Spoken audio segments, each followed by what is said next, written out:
ಆಪ್ತರ ತಲೆದಂಡ ಆದರೂ ಸಿಎಂ ಸಿದ್ದರಾಮಯ್ಯ ಗಪ್ಚುಪ್ ಆಗಿದ್ದಾರೆ. ಯಾಕೆ ಸರ್? ಸಿದ್ದರಾಮಯ್ಯ ನಡೆಗೆ ಆಪ್ತ ಶಾಸಕರೇ ತೀವ್ರ ಅಸಮಾಧಾನ ವ್ಯಕ್ತಪಡಿಸ್ತಾ ಇದ್ದಾರೆ. ಬೆಂಗಳೂರಲ್ಲಿ ಇದೇ ವಿಚಾರವಾಗಿ ಶಾಸಕ ಕೆಎನ್ ರಾಜಣ್ಣ ಬೇಸರ ವ್ಯಕ್ತಪಡಿಸಿಕೊಳ್ತಿದ್ದಾರೆ. ಯಾಕೋ ಗೊತ್ತಿಲ್ಲ ಸಿಎಂ ಅಸಹಾಯಕರಾಗಿದ್ದಾರೆ ಅಂತ ರಾಜಣ್ಣ ಮಾತಾಡಿದ್ರು. ಆದರೆ ಏನೆಲ್ಲ ಮಾತನಾಡಿದ್ರು ಬನ್ನಿ ನೋಡೋಣ. ನಿಷ್ಠೆಯಿಂದ ಇರ್ತಾರೆ. ಮತ್ತೆ ಪಕ್ಷದಲ್ಲಿ ಮುಂದೆ ಕಾಂಗ್ರೆಸ್ ಪಕ್ಷ ಬೆಳಿಬೇಕು, ಕಾಂಗ್ರೆಸ್ ಪಕ್ಷದಿಂದ ಬಡವರಿಗೆ ಅನುಕೂಲಗಳು ಆಗ್ಬೇಕು ಅಂತಕ್ಕಂಥ ನಿರೀಕ್ಷೆ ಮಾಡ್ತಕ್ಕಂಥವ್ರ ಮೇಲೆ ಪಟ್ಟಭದ್ರರು ಪಕ್ಷದಲ್ಲಿ ಇರ್ತಾರೆ. ಅವ್ರುಗಳೆಲ್ಲ ಈ ತರ ಹುನ್ನಾರಗಳನ್ನೆಲ್ಲ ಮಾಡ್ತಾರೆ. ಅದಕ್ಕೇನು ಮಾಡಕ್ ಆಗೋದಿಲ್ಲ. ನಾವು ನಿರೀಕ್ಷೆ ಮಾಡಿದ ಮುಖ್ಯಮಂತ್ರಿಗಳಿಂದ ಇಂಥ ಸಂಗತಿಗಳು ಬಂದಾಗ ಅವರು ಗಟ್ಟಿಯಾಗಿ ನಿಲ್ಬೇಕು. ಅವ್ರು ನಿಲ್ತಾ ಇಲ್ಲ. ಅದೊಂದು ನಮಗೆ ಬೇಸರದ ಸಂಗತಿ. ಕಟ್ಟಾಕವರೋ ಬಿಟ್ಟವರೋ ಯಾರಿಗ್ ಗೊತ್ತಿರಿ. ಕಟ್ಟಾಕೇನು ಕೋಣನ ಕುರಿನ ಏನು ಕಟ್ಟಾಕಕ್ಕೆ ಗೊತ್ತಾಯ್ತಾ? ಕೋಣನೂ ಅಲ್ಲ ಕುರಿನೂ ಅಲ್ಲ ಕಟ್ಟಾಕಕ್ಕೆ. ಅಸಹಾಯಕರಲ್ಲ. ಅದೇನೋ ಅವ್ರಿಗೇನೋ ಒಂದು ಯಾವ ಯೋಚನೆ ಇದೆಯೋ ನನಗ್ ಗೊತ್ತಿಲ್ಲಪ್ಪ.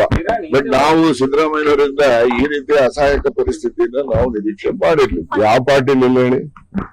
ಕಾಂಗ್ರೆಸ್ ನಲ್ಲೂ ಇದ್ದಾರೆ, ಎಲ್ಲ ಪಾರ್ಟಿಲೂ ಇದ್ದಾರೆ. ಸಿದ್ದರಾಮಯ್ಯನವರಿಗೆ ಯಾವ ಕಂಪಲ್ಷನ್ಸ್ ಇದಾವ ಗೊತ್ತಿಲ್ಲ ನನಗೆ. ಗೊತ್ತಾಯ್ತಾ? ಅವ್ರು ಹೇಳಿದ್ರೆ ನಾವು ತಿಳ್ಕೋಬಹುದು, ಅವ್ರೇನು ಹೇಳೋದಿಲ್ಲ. ಅದಕ್ಕೋಸ್ಕರ ಅದು ಅವ್ರು ಯಾವ ಕಂಪಲ್ಷನ್ ಇಂದ ಈ ರೀತಿಯಾಗಿ ತಟಸ್ಥ ಧೋರಣೆ ಅವರು ತೊಳೆದಿದ್ದಾರೆ ನನಗ್ ಗೊತ್ತಿಲ್ಲ. ಯಾರೆಲ್ಲ ಸಿದ್ದರಾಮಯ್ಯನವ್ರ ಪರ ಇದ್ದಾರೆ ಅಂತವ್ರನ್ನ ಟಾರ್ಗೆಟ್ ಮಾಡ್ತಾ ಇರ್ತಕ್ಕಂಥದ್ದು ಅಂತ ಹೇಳಿ ಜನ ಮಾತಾಡ್ತಾ ಇದ್ದಾರೆ. ಕೇಳಿ, ಸತೀಶ್ ಜಾರಕಿಹೊಳಿ ಅವರು ಇನ್ನೊಬ್ರು ಅವೆಲ್ಲ ಕ್ಯಾಬಿನೆಟ್ ಸಚಿವರು ಇರ್ತಾರೆ, ಕೊಲೀಗ್ಸ್ ಇರ್ತಾರೆ. ಅವ್ರುಗಳು ಪರಸ್ಪರವಾಗಿ ಅವ್ರ ಇಲಾಖೆಯಲ್ಲಿ ಆಗ್ತಕ್ಕಂಥ ಕೆಲಸ ಇರ್ತವೆ, ಇವ್ರ ಇಲಾಖೆಯಲ್ಲಿ ಆಗ್ತಕ್ಕಂಥ ಕೆಲಸಗಳು ಇರ್ತವೆ. ಅದರಿಂದ ಯಾರೇ ಮಂತ್ರಿಗಳು ಯಾರನ್ನೇ ಭೇಟಿ ಮಾಡಿದ್ರು ಕೂಡ ಅದಕ್ಕೆ ರಾಜಕೀಯ ಅರ್ಥ ಕಲ್ಪಿಸಬಾರದು. ಅದು ಯಾರ್ಯಾರು ಯಾವ ಅಜೆಂಡಾ ಇಟ್ಕೊಂಡು ಚರ್ಚೆ ಮಾಡ್ತಾರೋ ನನಗ್ ಗೊತ್ತಿಲ್ಲಪ್ಪ. ನನಗ್ ಗೊತ್ತಿರೋದೇನಂದ್ರೆ ಅವರು ಎಲ್ಲ ಕೊಲೀಗ್ಸ್ ಇರ್ತಾರೆ. ಕೊಲೀಗ್ಸ್ ಯಾರು ಪರಸ್ಪರ ಭೇಟಿ ಮಾಡ್ತಕ್ಕಂಥದ್ರಲ್ಲಿ ಯಾವುದೇ ರೀತಿಯ ದೋಷ ನನಗೆ ಕಂಡು ಬರ್ತಾ ಇಲ್ಲ. ಈಗ ಶಾಮನೂರ್ ಶಿವಶಂಕರಪ್ಪ ಅವರು ದಿವಂಗತರಾಗಿದ್ದಾರೆ. ಅವ್ರ ಬಗ್ಗೆ ನಾವು ಯಾವುದೇ ರೀತಿಯ ಕಾಮೆಂಟ್ಸ್ ಮಾಡಬಾರ್ದು. ಗೊತ್ತಾಯ್ತಾ? ಆದ್ರೂ ಕೂಡ ಶಿವಮೊಗ್ಗ ಎಲೆಕ್ಷನ್ ಹೋಗಿ ಅವರು ರಾಘವೇಂದ್ರನಿಗೆ ಮತ ಹಾಕಿದ್ದು ಭಾಷಣ ಮಾಡ್ಬಿಟ್ರು. ಅವಾಗೇನು ಕ್ರಮನೇ ಆಗ್ಲಿಲ್ಲ. ನಾನು ಹೇಳಿಲ್ಲ ಅಂದ್ರೆ ಈಗ ನಾನು ದೊರೆ ಮಾಡಿದ್ದಕ್ಕೆ ದಂಡ ಇಲ್ಲ ಅಂತ ನಾನು ಆಗ್ಲೇ ಹೇಳಿದ್ದೀನಿ, ನಿಮ್ಮ ಮುಂದೆನೆ ಹೇಳಿದ್ದೀನಿ. ಈ Rahul Gandhi I don't know ಅಂತ ಹೇಳೋ ಅಂತವನ ಒಬ್ಬ ಮಹಾಶಯ ಜೊತೆ ಹೋಗಿ ಡಯಾಸ್ ಹಂಚ್ಕೊಂಡ್ರೆ ಅದು is it not amounts to indiscipline?